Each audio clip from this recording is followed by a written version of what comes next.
अरहंत सिद्ध सुर उपाध्याय साधु सर्व अर्थ के प्रकाशी मांगलिक उपकारी है। तिनको स्वरूप जानी रागते भई जो भक्ति काय को नमाए स्तुति को उच्चारी है।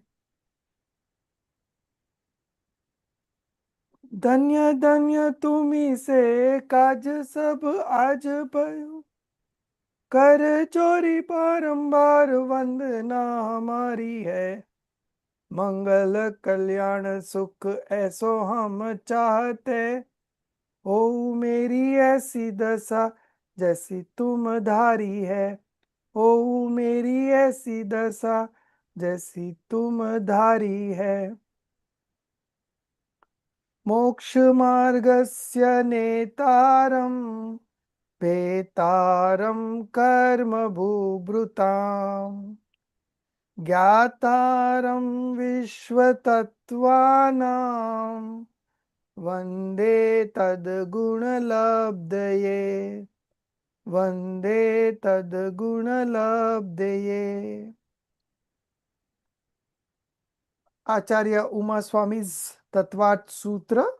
We are on to the 9th chapter, and last week we left at the discussions on Shukla Dhyan, supreme meditation. Okay, so last week we had discussed supreme meditation, its 4 divisions, and what are the stages of spiritual development in each of the 4. That was also discussed.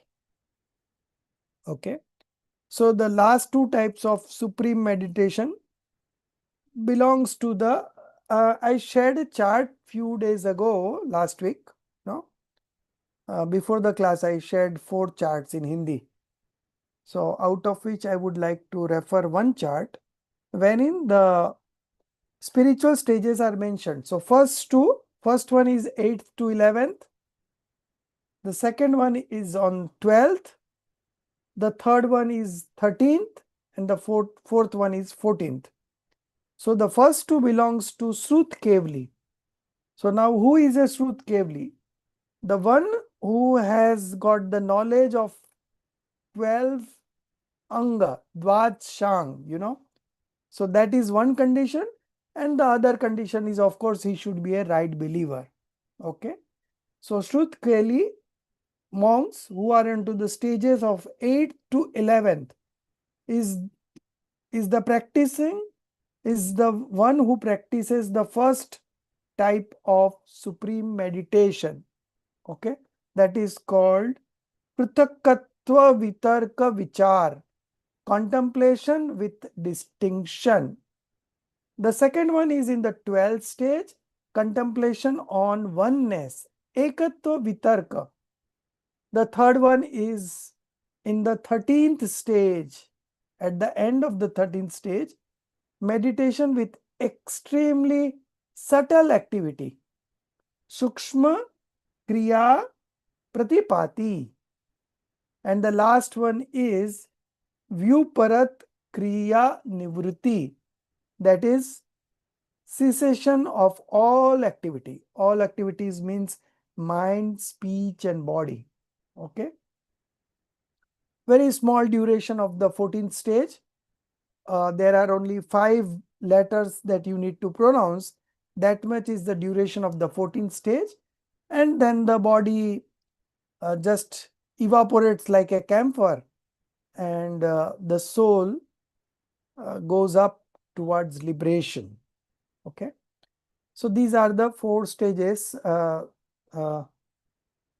Now we need to discuss today page number 389 onwards. We left at 388, and last class the discussion was on self-awareness, that is Shuddhopyog, and Shuddha Parinati, that is purified transformation of the soul. So who will tell me the difference between self-awareness, that is Shuddhopyog, okay, and the transformation of the soul, Shuddha Parinati. Shuddhopyog and Shuddha Parinati. What is the difference? Yeah, Darshitji, you know? Yeah, okay. So Shuddhopyog is the active consciousness that is continuously taking place in the pure soul. Active consciousness is always there. So, where it is focusing on? On the soul. Yes, that is Shuddhopyog. When your Yeah. active consciousness is indulging in the soul, is taking shelter of the soul, then it is called Shuddhopyog. Then what is Shuddha Parinati? So Shuddha Parinati is something that is always happening in the background continuously. It can be meritorious or demeritorious. And if that is happening and you've got rid of certain kashais in the past, then you get the benefit of nitra stoppage and also no more well, so sorry, you get the benefit of actually getting the stoppage happening and also no more kashais coming through. Okay. So Round and about, who will give me a better? Shuddhopyog was quite correct, but Shuddha Parinati, I would like to improvise on that. Who will do that? Priyanka? Yes, sir. I can try. Yeah, Jai Jinendra, sir. yeah. So, sir, for Shuddhopyog, yes, the active consciousness is engrossed in the true, pure nature of the soul. Good. And the Shuddha Pariniti, sorry, Shubh Pariniti. Shubh nahi, Shuddha, pure. Shuddha Pariniti, okay, I was right the first time. Shuddha Pariniti is when things are happening. What is in But English? First tell me, what is Shuddha Parinati in English? what is Shuddha Pariniti in English? Yes. Shuddhopyog is self-awareness. Right? Shuddhopyog is Yeah. self-awareness. Then what is Shuddha Parinati in English? That is purified transformation of the soul. So purified transformation of the soul. Sir, उसमें ज़्यादा कषाय नहीं आता है. Okay. So the person feels less, like he doesn't feel a lot of passions. So because कषाय ज़्यादा नहीं है, so lot of, like, there's a stoppage of influx of the karmas. Not to the up to the So mark. is it right conduct? Subha.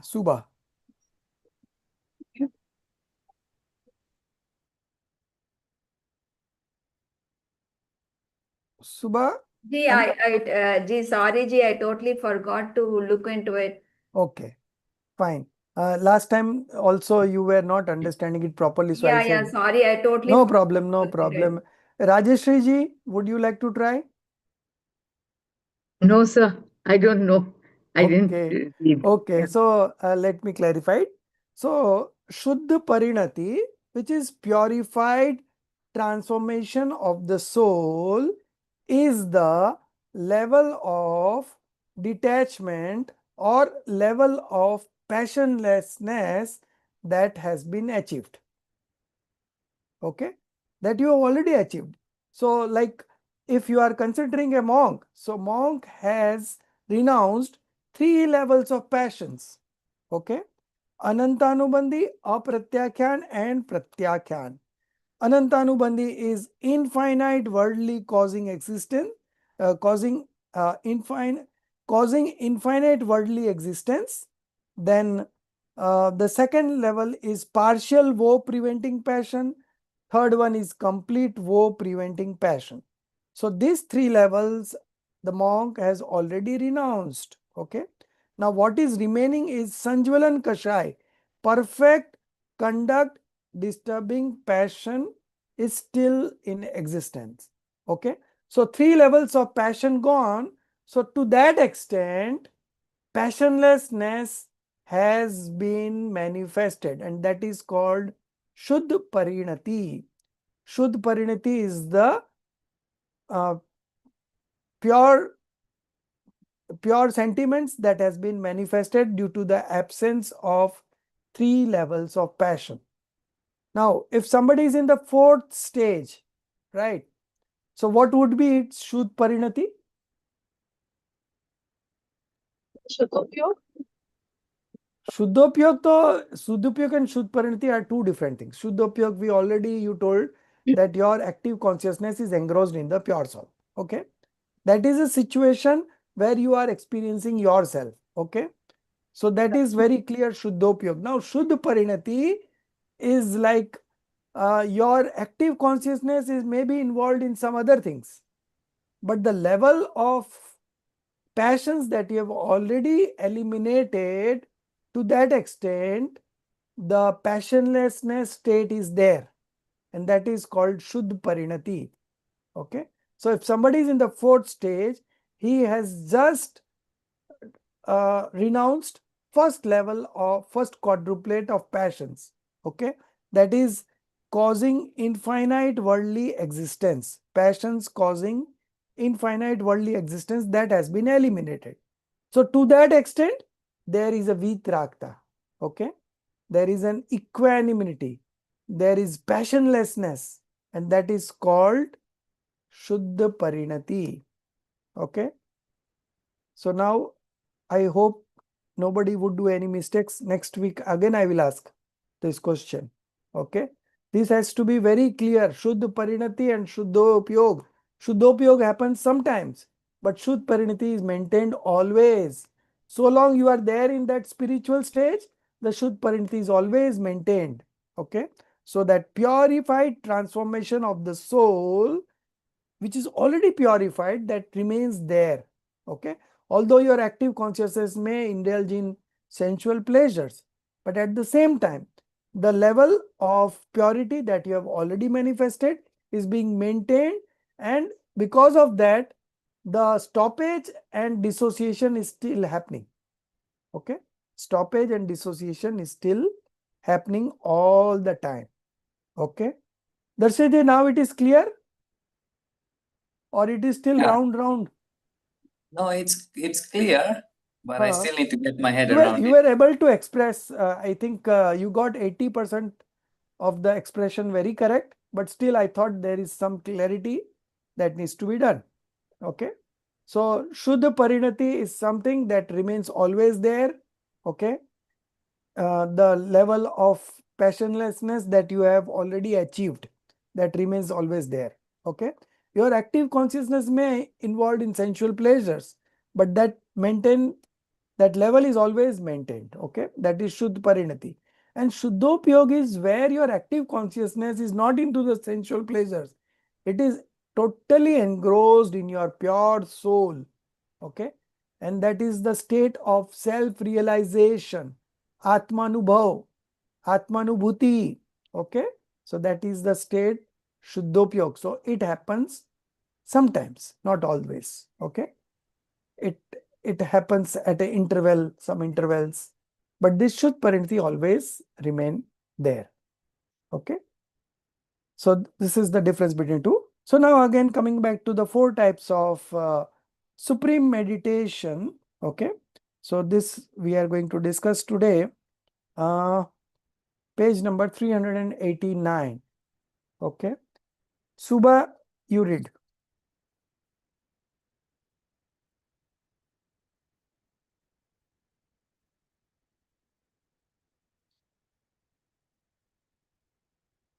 Rajeshri ji, read. Yes, Ji. I'm ready, Ji. Okay, read. Sorry, it took me time to unmute No it. problem. Types of supreme meditation, Sukla Dhyan. There are 4 types of supreme meditation. The related aphorism is as follows. Contemplation with distinction, Prataktva Vitarka. contemplation on oneness, ekatva vitarka, meditation with extremely subtle activity, sukshma kriya pratipati, and cessation of all activity, view parata kriya nivarti. There are 4 types of supreme meditation. Now let us discuss the support, alambana of supreme meditation. The first supreme meditation occurs through all 3 activities of mind, body, and speech yogas. The second supreme meditation occurs through any one of the 3 yogas. The third supreme meditation is of those possessing Kaya yoga, and the fourth supreme meditation is of the omniscient beings in the state of complete inactivity. Ayoga Kevalin. Special statement. Now let us explain a few species regarding the first 2 meditations. The related aphorism are as follows. The first 2 supreme meditations are of a complete Shuddha Kevali alone. Therefore, the support of both is one. Both of the first supreme meditations are accompanied by initial gross thoughts, vitarka, and subtle discursive thoughts, vichara. However, the second supreme meditation is devoid of subtle discursive thoughts, that is to say, the first supreme meditation is accompanied by both vitark and vichara, whereas the second supreme meditation is accompanied by vitark alone and devoid of vichar. Scriptural knowledge, Shuddha Jnana, is called vitark. Specifically, vitark means reasoning, the act of deliberation. Transition of meaning, Artha Sankranti, transition of expression, Vyanjana Sankranti, and transition of activity, Yoga Sankranti, are called subtle discursive thoughts, these subtle discursive thoughts exist only in the first supreme meditation.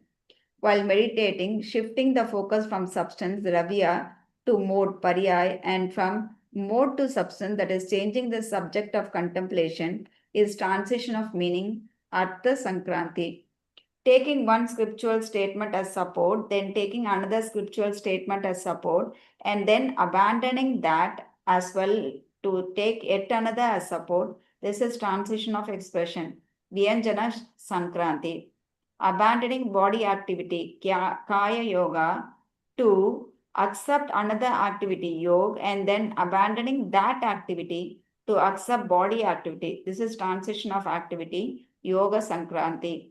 Such changes are called subtle discursive thoughts, this occurs only in the first supreme meditation known as Prataktva Vitarka. Okay. So again, you have to, if you refer the chart that I shared in the before the last class, there it is very clearly, you can see that the first 2 meditation, the holder is Shruth Kevali, okay, and the next 2 is Omniscience God, okay. So in the first meditation, there could be any of the activity, mind, speech, or body, all 3 activities are there, mind, speech, and body, and that is in the stages of 8th stage to the 11th stage. Darshitji, can you share that chart so the students will understand it better? It's in Hindi or? Take me some time if you don't mind. Okay. Yeah, you keep on trying. I'll send it again now so that you don't have to find it out. I think I have it actually. The last one, okay? The last one? Yes, only the last one. I am again sending it in the group so that you don't have to find it out again.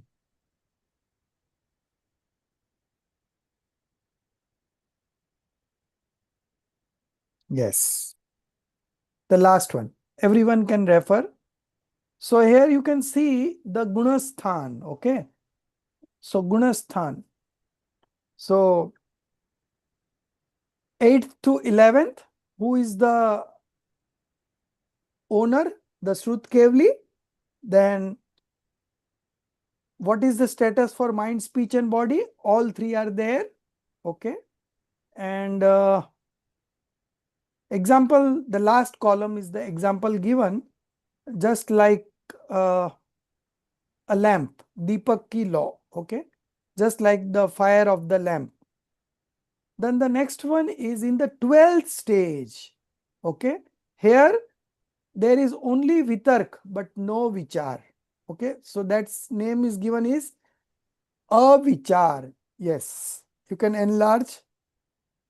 Yeah.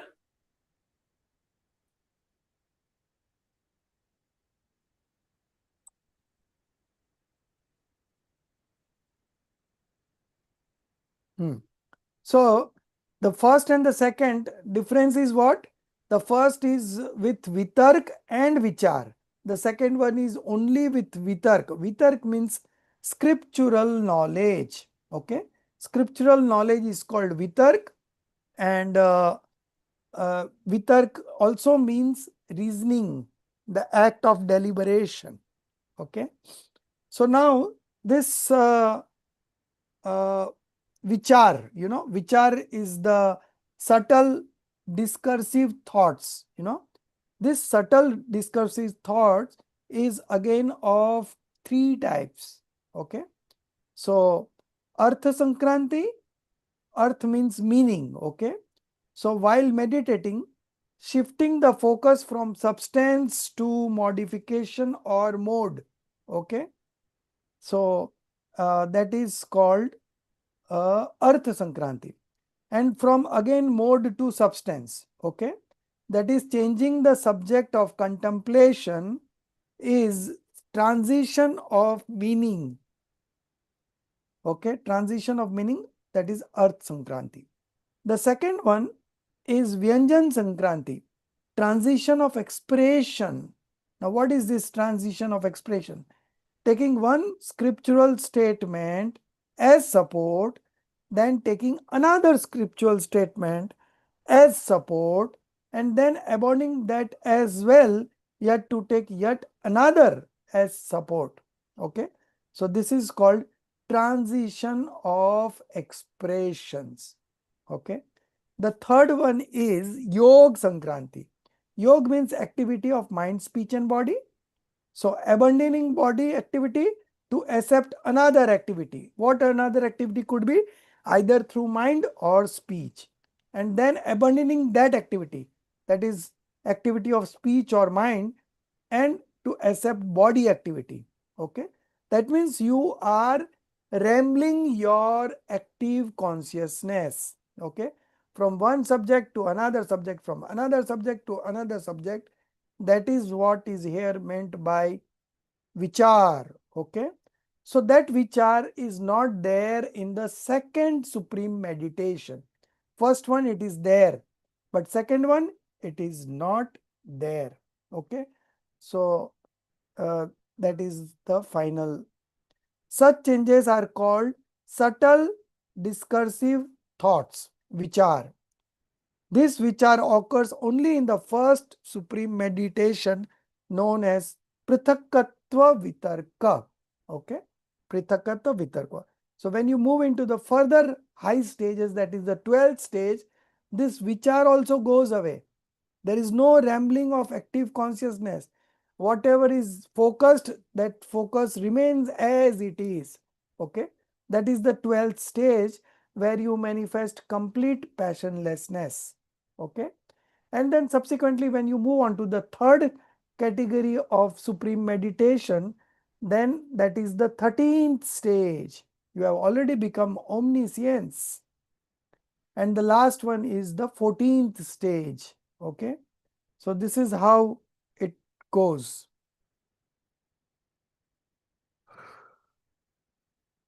So all these four types of supreme meditation pertains to a monk who are in the 8th stage and onwards.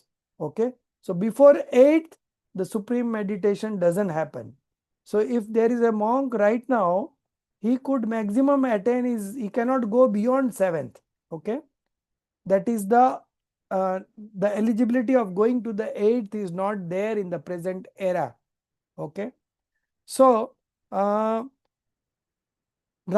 this supreme meditation, any of the 4 types of supreme meditation is not seen. Okay. So this starts at 8th. First one is 8 to 11, second is 12, then 13th, and then 14th.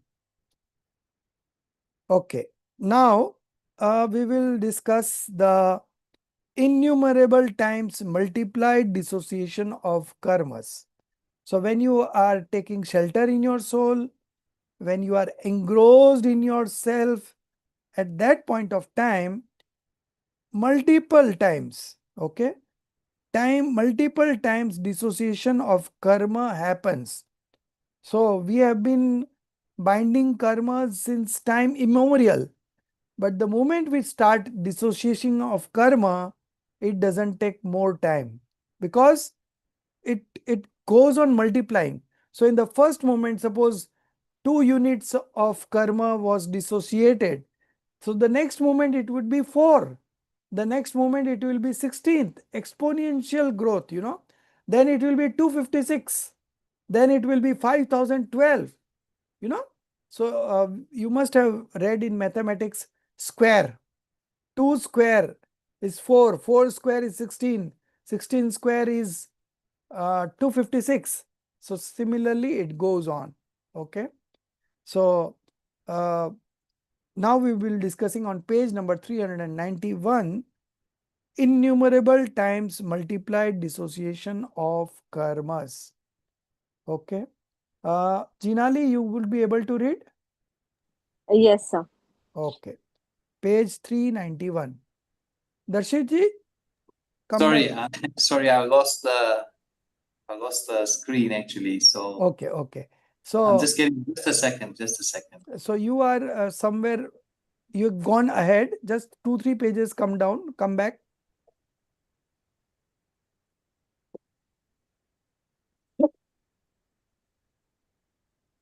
Can you see it? No, it's No. all stationary. The same Yeah, thing. I'm having an issue. Just a second. Let me try again.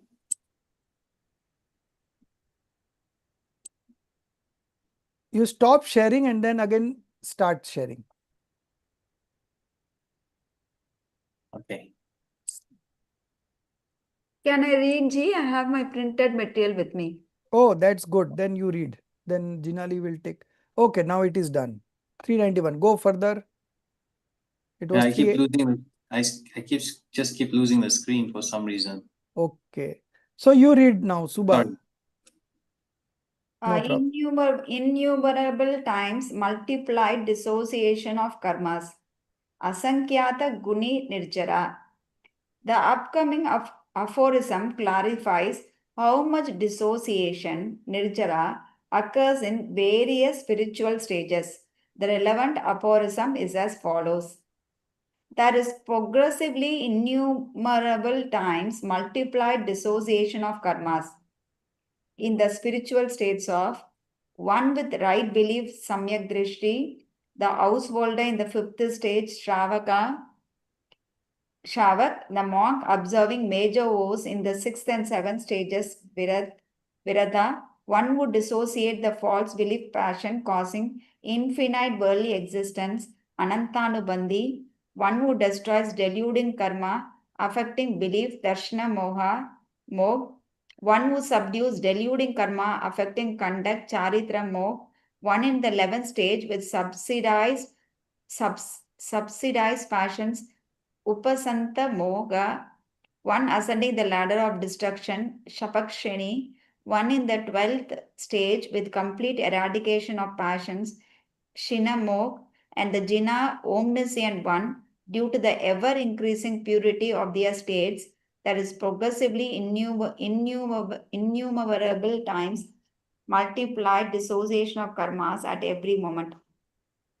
So all these are the stages where there is innumerable multiplied dissociation of karmas happening. All these stages, okay? So all these stages have multiplied. So it starts from fourth, okay?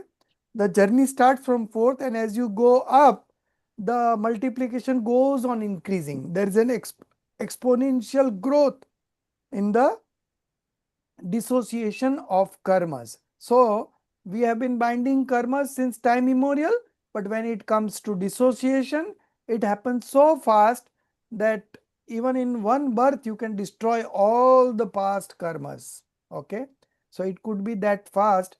So it does not mean that we have taken so much of time in ignorance, so now it will take again that much time to come into the knowledge. No, the moment you transform right belief, the moment you manifest right belief, everything changes and the dissociation starts beginning. Okay, and it goes on increasing as you go further into the spiritual stages, and then it becomes very faster.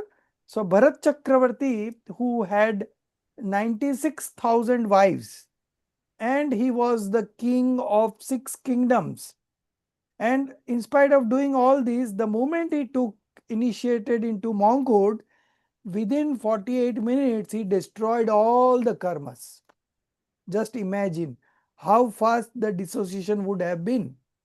Somebody in the same birth who was enjoying 96,000 wives and so much of wealth, and he was a king and everything happening simultaneously, so many things he was controlling.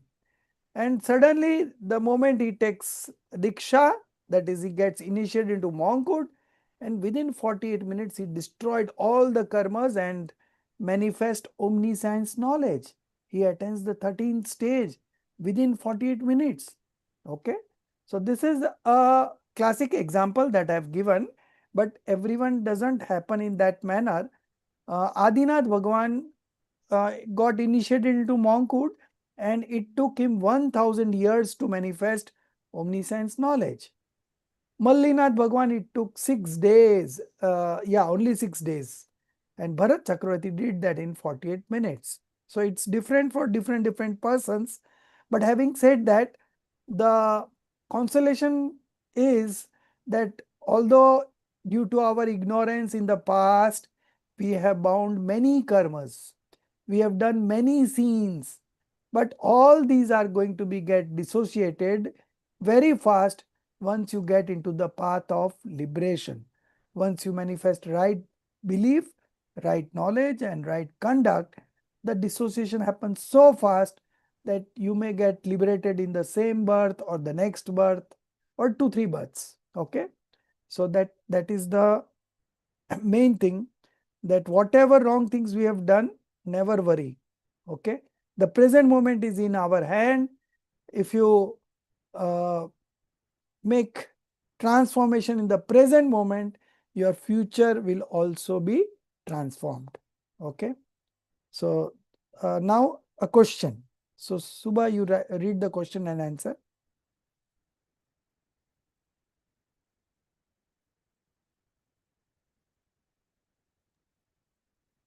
A possible question arises. The householder Shavak in the fifth state dissociates karma in innumerable times, multiplied measure due to status as a right believer. But how does one with unrestrained right belief, avirada samyak drishti, alone attain? Innumerable times multiplied dissociation of karmas, asankyat guni nirjara.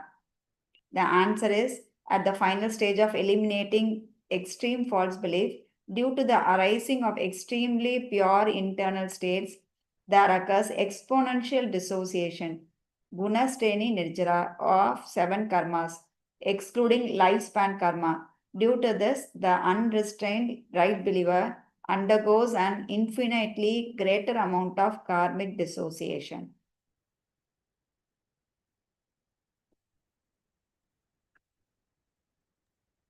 So at the final stage of eliminating extreme false belief, Due to the arising of extremely pure internal state, there occurs exponential dissociation. Okay.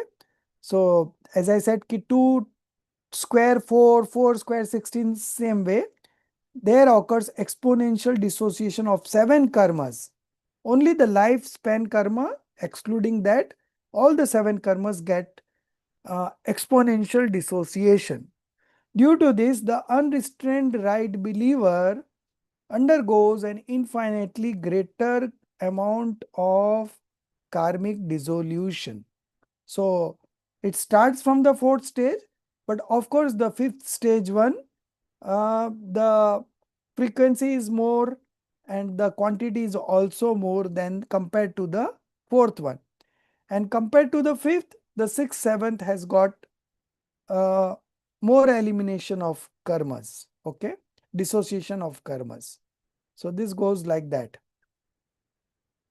Now, types of monks, there are 5 categories of monks, who are all Nigranth, that is Bhavlingi Muniraj, true monks, who are all true monks.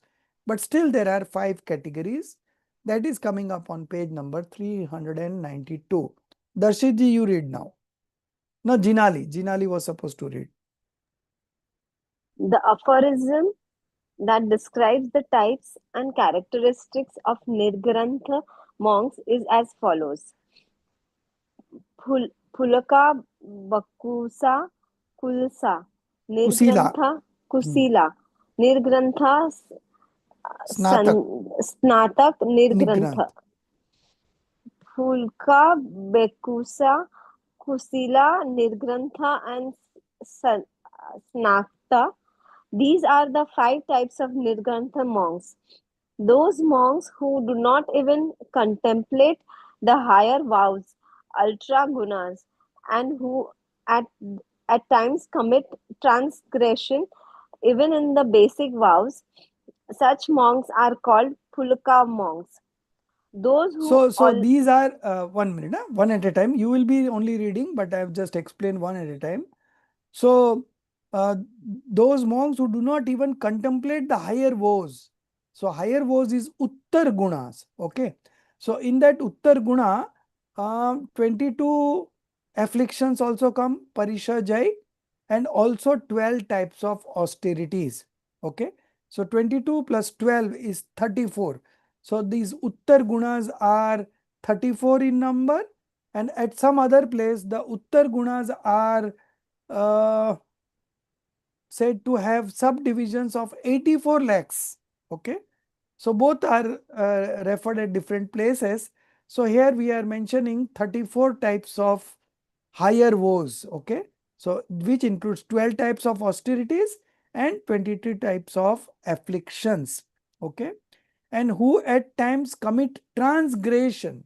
Now what is this transgressions? Transgressions is fault. Okay. So at times he commits faults. Even in the basic vows, mulgunas, such monks are called Pulak monks.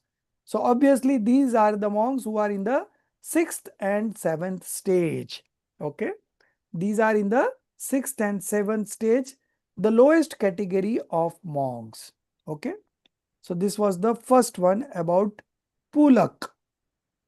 The second one is about Bakus. Okay. So Jinali, you read again, second one.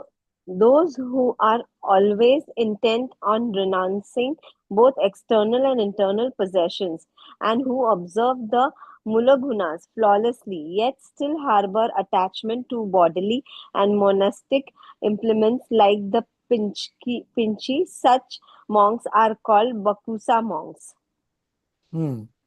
So these are also in the stages of 6th and 7th. If you want to write, you write down 6th and 7th stage. Okay. So they are flawlessly observing the mul gunas, yet still harbor attachment. Okay. It is not attachment. Okay. Still, it is not attachment. Actually, the word should be still harbor more delusion. Okay.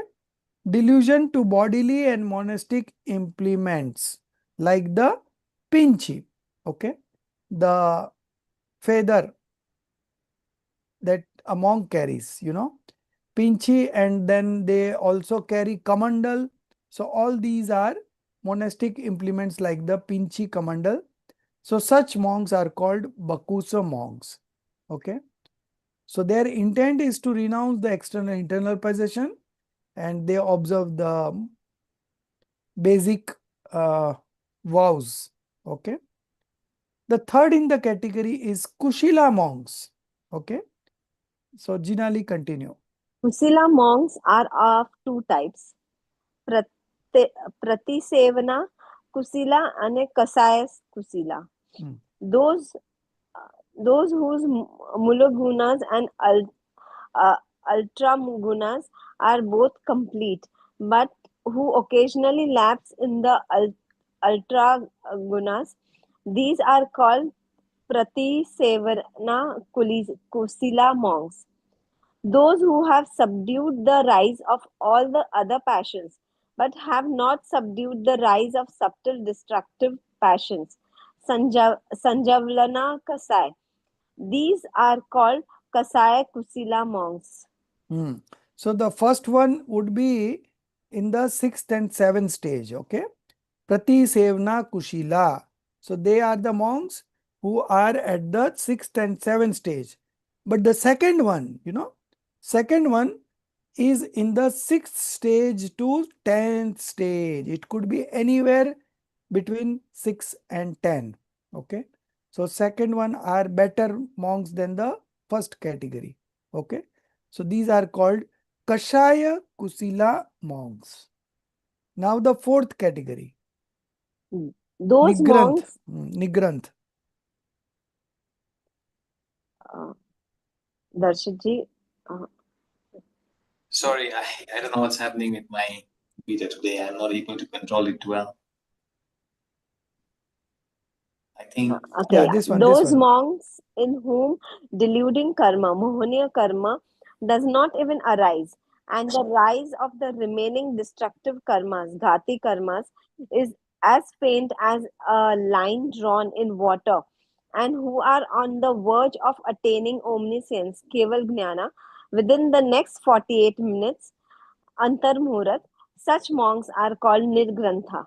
So what would be the spiritual stage of this 13th, monk? sir, 13th.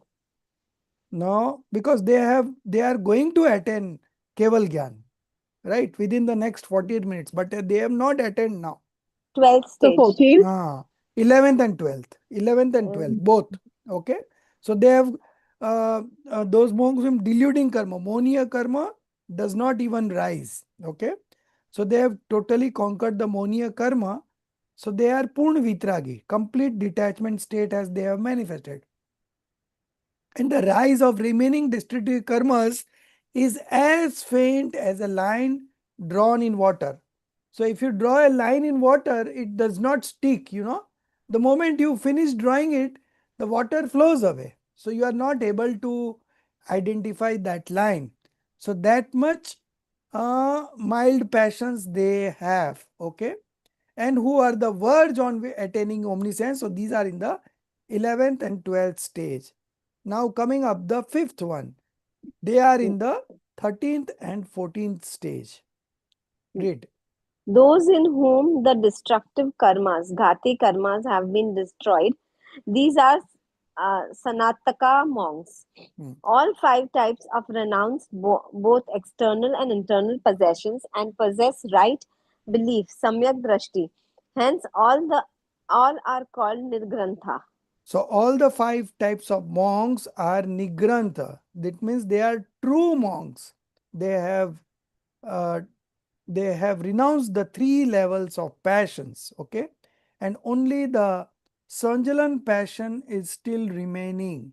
Okay, so these are the 5 types of monks. They are all right believer. They are all Bhaulingi monks. Now coming on to the next aphorism, unique characteristics of ascetics. Okay, monks. Right, read, sir. Yeah. Okay. Unique characteristics of ascetics, Muni Rajas. Among the above mentioned ascetics, distinctiveness arises based on the following points. The related aphorism is as follows. Samayama Sruta Pratisevana Tirtha Linga Lesyopada Sthana Vikalpatha Sadaya. Differences among the Pulaka and other types of monks are due to the distinctions in restraint,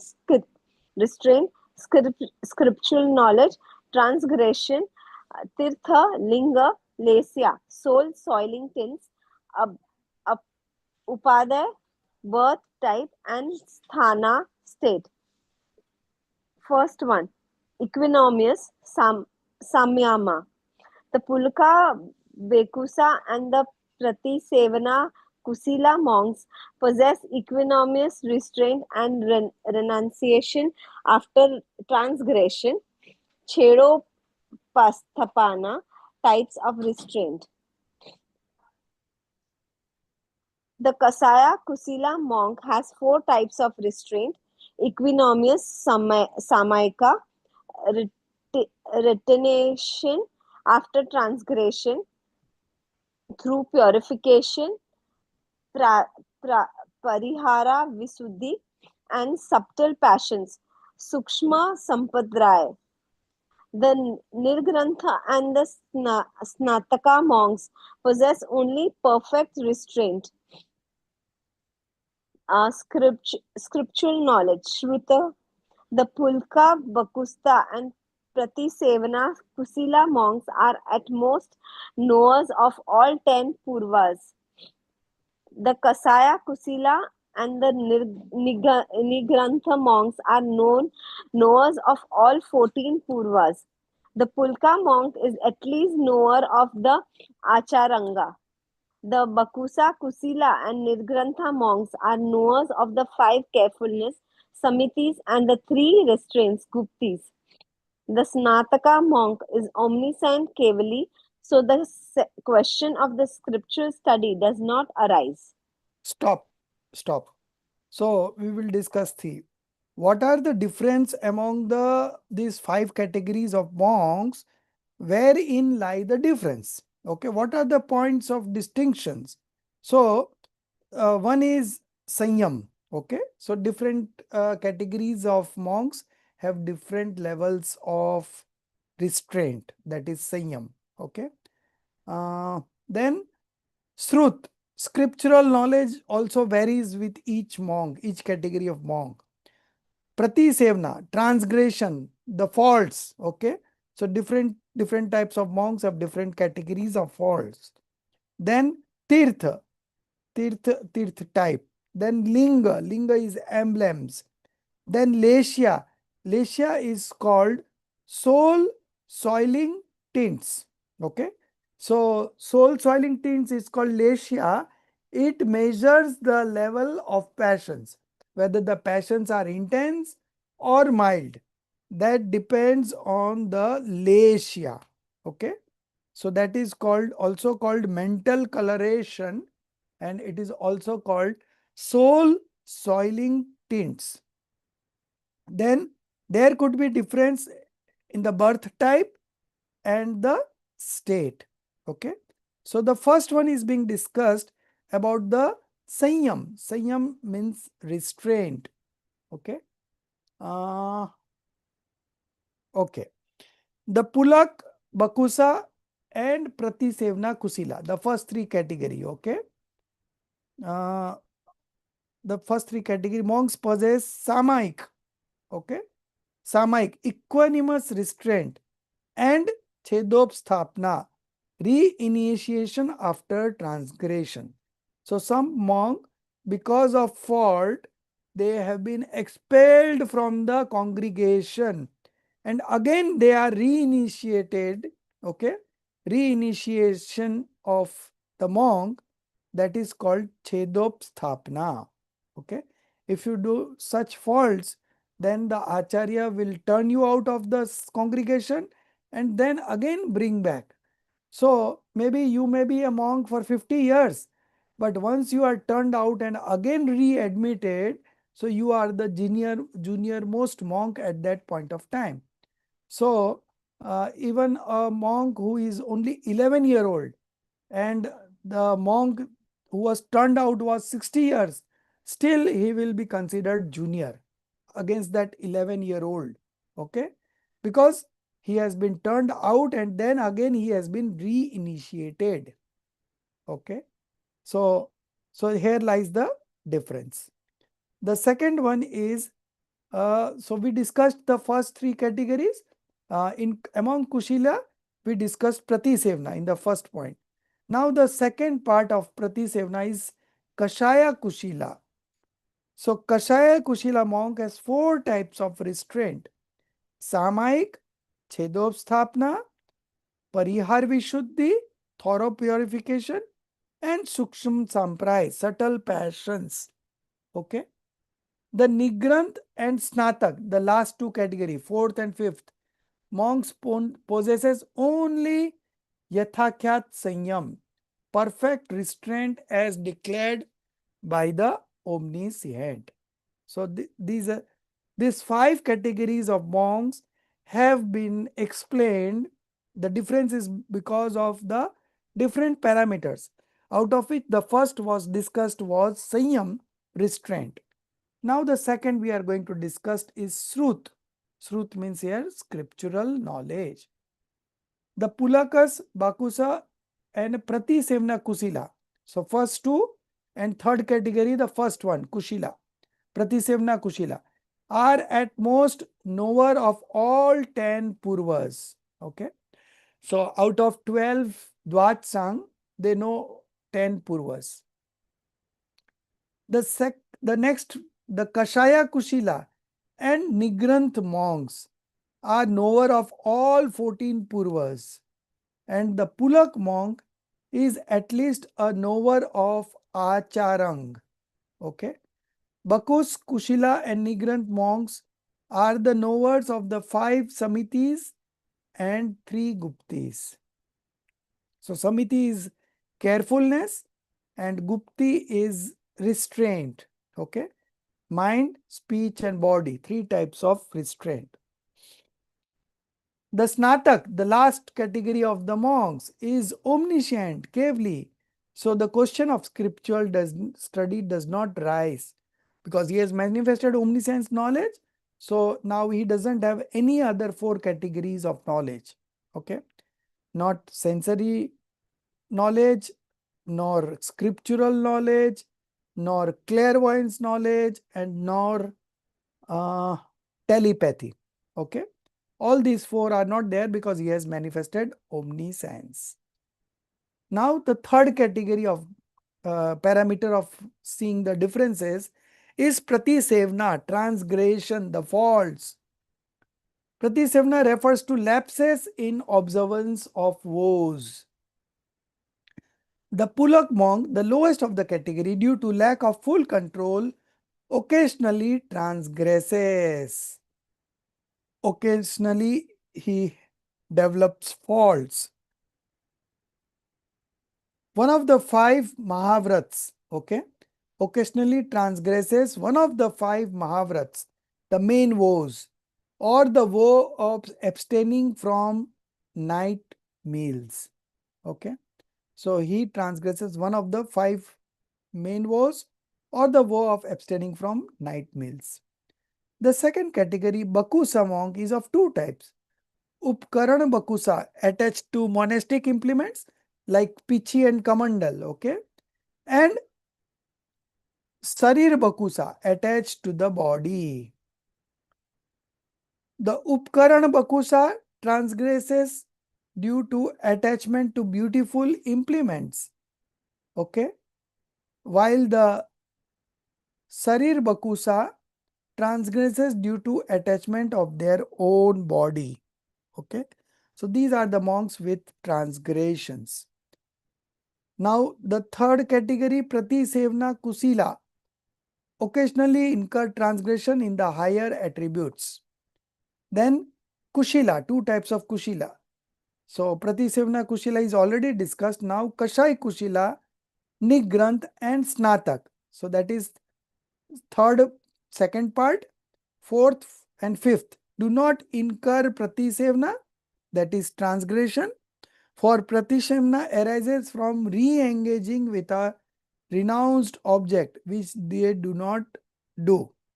Okay. Now the fourth category, that is Tirtha. In the Tirtha of all Tirthankars, all five types of Nigranthas are found. Now the last point of differentiation is Linga. There are two kinds of Ling, Dravyaling and Bhavling. Okay.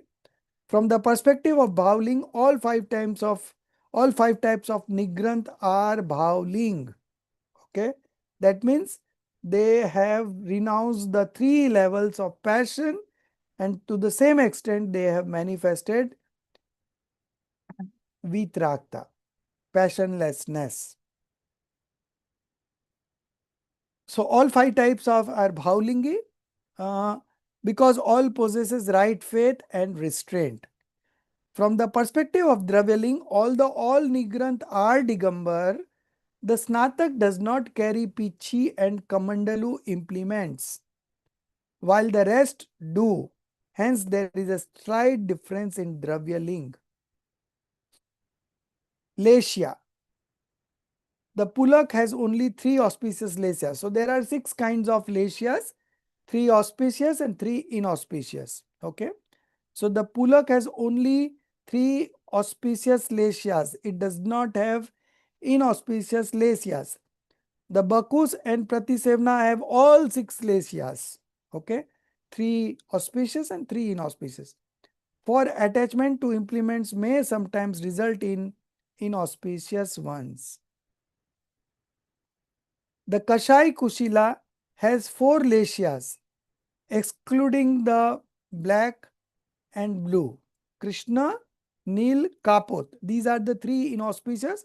So out of these 2, out of 3, 2 are not there. Okay, Krishna and Nil, blue, black and blue are not there. The Nigranth and Snatak have only the white. Ultimate among the 6, the topmost is white Lesya, so that Nigranth and Snatak, 4th and 5th category of monks, they have only Sukla Lesya. The Ayogya Kevli has no Lesya, it is without Lesya. Now Uppada, the Pulak Muni at most becomes a high ranking deity in the Sahasra heaven. Okay. So Pulak Muni becomes a high ranking deity in the Sahasra heaven. The Bakus and Pratisevna Kushila are born in the Arana and Achyut heavens. Okay. Aranya and Achyut heavens with a lifespan of 22 sagars. The Kashai Kushila and the Nigranth at the 11th Gunasthan are born in the Sarvat Siddhi celestial abode with a lifespan of 33 sagars, a very huge time period.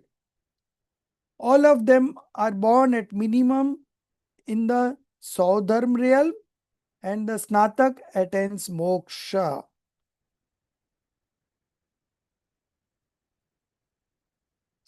Sthana. In the same way, there are differences among them with respect to the stages of restraint. So these were the parameters on which the different 5 categories of monks that we discussed in the previous aphorism, they may differ from following parameters that we discussed. So this 9th chapter is over.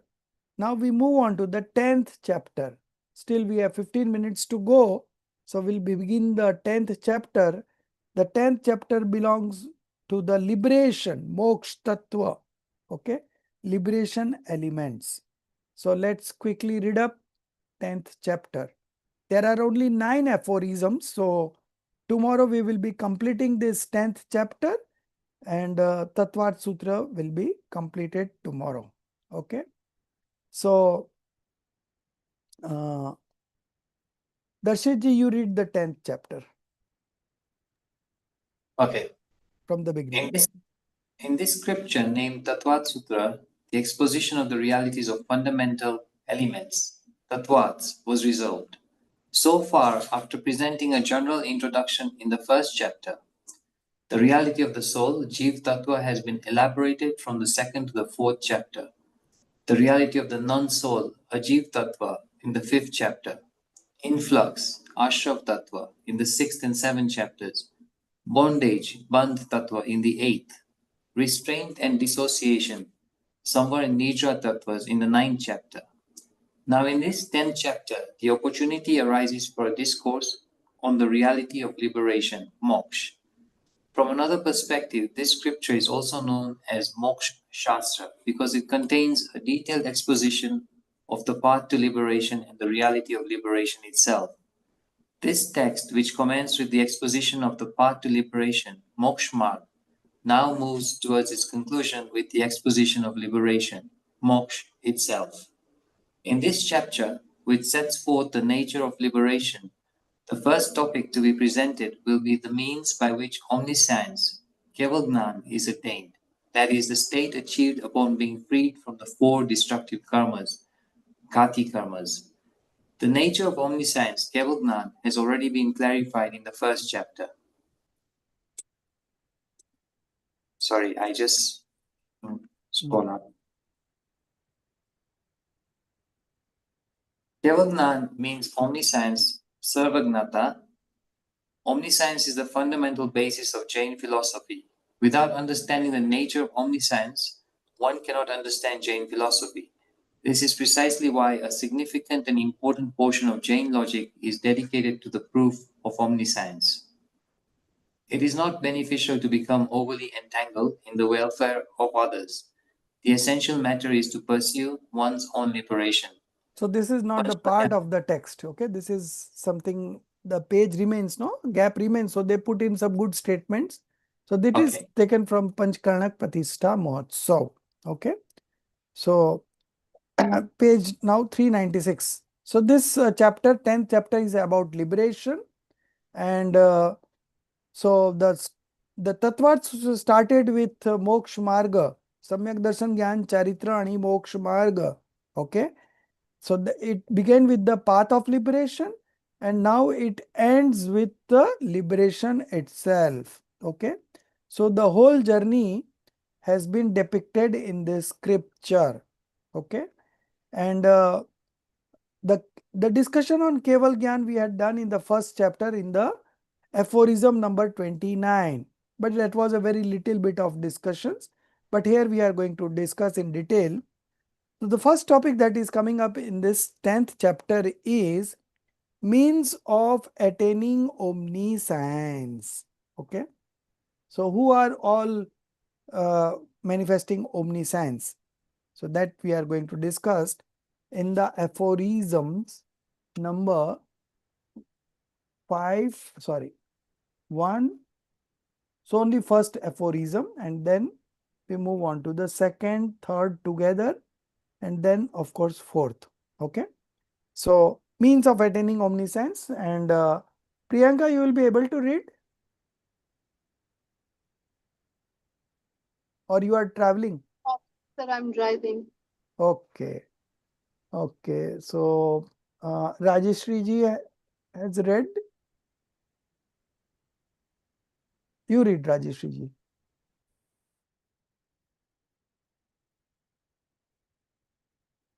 No, sir, I won't be able to read. Pardon? You won't be able to? I will read. Okay, no problem. So Darshit ji, you only continue. Okay. Means of attaining omniscience, Kevalgnan. For the attainment of moksha, liberation, the attainment of omniscience is absolutely essential. Hence, it is addressed first. The related aphorism is as follows. Through the destruction of deluding karma and thereafter the simultaneous destruction of knowledge obscuring karma, belief obscuring karma, and obstructing karmas, omniscience arises. The reason for writing moksha as a separate word is that first the destruction of deluding karma, Mohanya karma must occur. That is, one must attain complete detachment and remain for an antarmurat less than 48 minutes in the 12th stage of spiritual development. Sorry.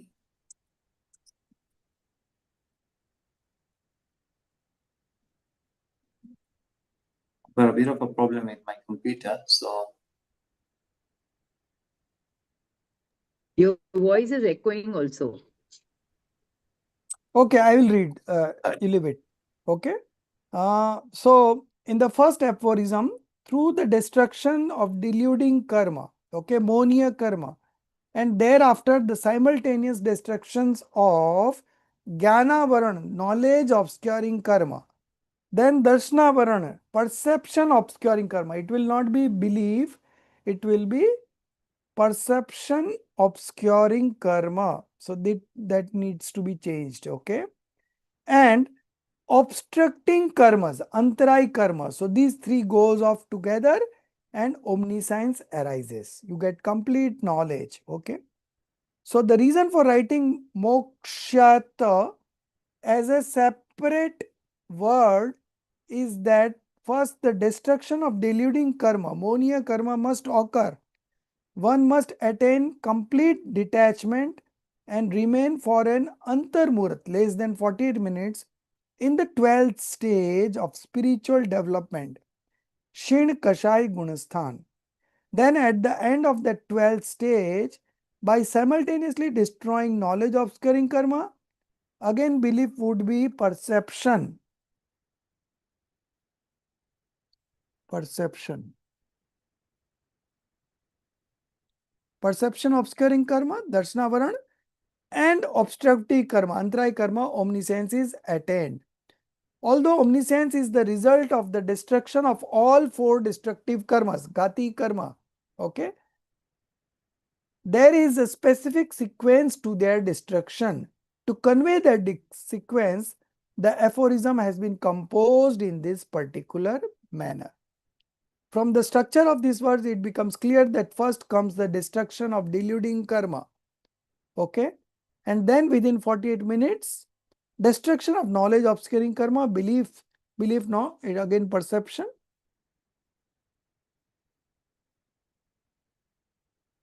obscuring karma, and obstructing karma, antarai karma takes place. The implication is that first complete detachment is attained and then omniscience. If without destroying the attachment, okay, if somebody manifests omniscience knowledge, then he could see in his omniscience knowledge his past mother, father, previous births, wife, everything he is seeing in the knowledge. So then he will manifest attachment and aversion to them. So first of all, there is complete detachment and then sarvagna. This is absolutely perfect setup, you know. If sarvagna happens before complete detachment, then there will be a problem. So always detachment will be first, complete detachment, and then you know everything, but you are not reacting to anything because you have already destroyed the attachments completely. Without complete detachment, omniscience is not possible. Without the destruction of deluding karma, the destruction of the remaining three karmas, okay, knowledge obscuring karma, again belief it is written, but it will be perception, and obstructive karma is not possible. So this is being repeated again and again. It is solely the rise of deluding karma, specifically delusion in belief, darshan moh, which manifest as false belief, and delusion in conduct, charitra moh. Okay, which manifest as the 16 passions like anger, pride, deceit, and greed, along with 9 quasi passions like laughter, etc. That constitutes the root cause of future karmic bondage. Okay, so monia karma is the king of all karmas, and it is because of the rise of deluding karma that delusion and the conduct deluding karma both are there. That is why the phrase mokshayata has been placed first and separately. Now, nature and cause of liberation. What is the nature of liberation and what are its causes? After explaining the nature of omniscience, Keval Gyan, and its cause, the nature and cause of liberation is now described. The original aphorisms are as follows. So, I'll just read the Hindi one. Aphorism number 2. Okay. Bandha hitva bhav nirjarambhyam kruts nam mar vipramoksho moksha. Third one. What is the third one? 1 minute. Yes. Opshamik adi bhavyatvanam cha. Liberation is the complete absence of all karmas. Okay. So there are 3 types of karmas. Dravya karma, that is material karma. Then we have no karma, quasi karmas, and then we have bhav karma, the dispositions. Okay. The disposition of karma. Okay. So when these 3 are completely destroyed, then only the liberation happens. So liberation is the complete absence of all karmas brought about through stoppage of new karmic influx, samvar, and dissociation of existing karmas. So we have only 2 tools, samvar and nirjara. Samvar nirjara leads to liberation. Liberation also results from the absence of the soul states. Liberation results from the absence of the soul states where karmas are suppressed, opshamik, suppressed, and the absence of the potentiality for further spiritual progress, bhavyatva bhav. Okay. So liberation results from the absence of the soul states where karmas are suppressed and the absence of the potentiality for further spiritual progress. So the parinamic bhav has 3 divisions. Okay. Out of this, one is abhavyatva, then bhavyatva, and one more is bhavyatva, abhavyatva, and jivatva. Okay. So these are the 3 divisions of parinamic bhav. Out of that, absence of bhavyatva bhav. Okay. Because once you get liberated, so the bhavyatva bhav also gets eliminated. Okay. When there is no longer any wrong belief, non-restraint, negligence, passion, or activity, the bondage of new karma ceases, stops. That is samvar. Through meditation and other internal austerities, the dissociation of old karmas takes place. As a result, the soul becomes completely free from all karmic bondage. This state of total freedom is known as liberation or moksha. So far, this describes liberation from material karmas, dravya karmas. Now, regarding liberation from internal dispositions, bhav karma. Upon attaining liberation, the states of substantial, opshamik, destructive come subsidential, shayopshamik, and fruitional, odaik, cease completely. Okay. So these 3 always goes away. Shaik remains and parinamic remains. Okay. Of the soul's inherent eternal pure conscious nature, that is parinamic bhav, the abhavyatva disposition. Okay, so that has got three divisions, as I said, parinamic bhav, bhavyatva, abhavyatva, and jivatva. The abhavyatva disposition does not arise in soul with potential to liberate. Okay, and the sentience jivatva persists even in the liberated state. Hence, upon liberation, only the bhavyatva state ceases. Okay, so out of these three, only bhavyatva goes away. Jivatva remains in the liberated state also, and abhavyatva is not applicable to this because he is getting liberated. Thus, the liberated soul is transformed through the absence of the 8 karmas. The states of subsidential, destruction cum subsidential, fruitional, and the eternal pure conscious soul capable of liberation. So all these are absence. Okay, absence of 8 karmas, and then these 3, and the bhavyatva parinamic bhav, one division of parinamic bhav.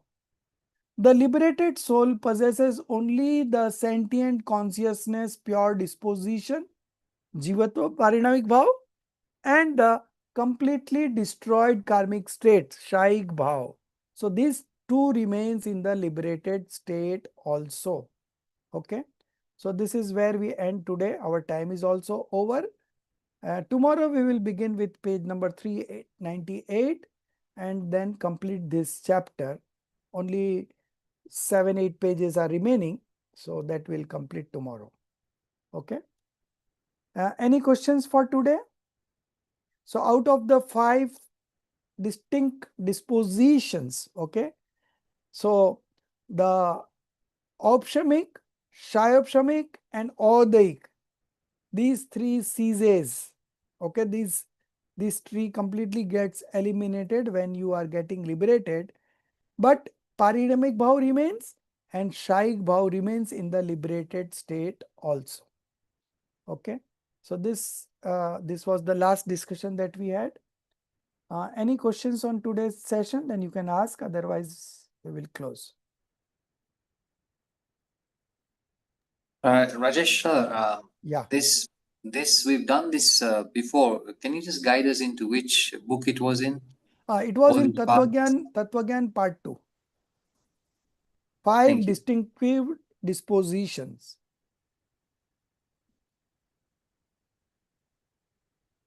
Okay. 5 bhav. Okay, 5 bhav. So you can just revise that chapter. It's a very good chapter. And this parinamic bhav is nirpeksh. It is not dependent on anything. Okay, all the other 4 are dependent. They have a consideration of karmas, but this parinamic bhav is independent of karmas.